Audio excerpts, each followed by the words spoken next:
রাজধানীর হাতিরঝিলে হলো active fun fest and kids dash দৌড় প্রতিযোগিতা। এতে অংশ নেয় সদ্য হাঁটতে শেখা থেকে শুরু করে কমপক্ষে 14 বছর বয়সী পর্যন্ত কিশোর কিশোরীরা। অভিভাবকরা জানিয়েছেন এমন উদ্যোগ শিশুদের শারীরিক ও মানসিক বিকাশে সহায়তা করে। আর এই আয়োজনের মিডিয়া পার্টনার ছিল যমুনা টেলিভিশন। ঘড়িতে সময় সকাল 7টা। শিশুদের কলকাকলিতে মুখরিত রাজধানীর হাতিরঝিল। সকাল সকাল দৌড় প্রতিযোগিতায় অংশগ্রহণ করতে চলে এসেছে বাচ্চারা। সদ্য হাঁটতে শেখা শিশু থেকে 14 বছর বয়সী শিশুরা এই দৌড় প্রতিযোগিতায় অংশ নিতে পেরেছে। অভিভাবকরা জানান, বাচ্চাদের শারীরিক এবং মানসিক স্বাস্থ্য ভালো রাখতে এমন প্রতিযোগিতায় তাদের সন্তানদের অংশ নেয়া। দৌড়ায় কমপ্লিট করতে বলে একটা মেডেল পাবে, জার্সি পায়, খুবই আনন্দিত।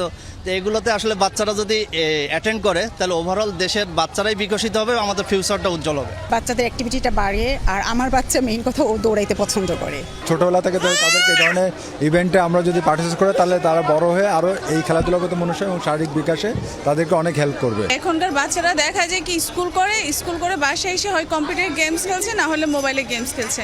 আমি চাচ্ছি বাচ্চারা এই আসক্তি থেকে বের হয়ে সে আনন্দটা পাক, ওটা উপভোগ করুক।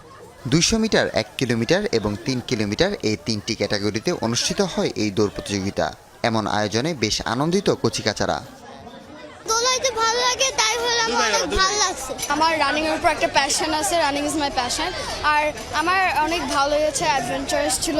আমরা দৌড়াই যদি তাহলে সবার সাথে দেখা হতে পারে, আর আমাদের অনেক মজা লাগে। আমার খুবই ভালো লাগছে, আমি মেডেলটি পেয়েছি। এরকম যদি আমরা অ্যাক্টিভিটিসের মধ্যে ফোকাস থাকি তাহলে আমাদের মাইন্ডে আর কোনো নেগেটিভ কিছু আসে না। ভবিষ্যতেও শিশুদের বিকাশ ও মনোরঞ্জনে এই ধরনের আয়োজন অব্যাহত থাকবে বলে প্রত্যাশা অভিভাবকদের। হাসিবুল করিম বিজয়, যমুনা নিউজ, ঢাকা।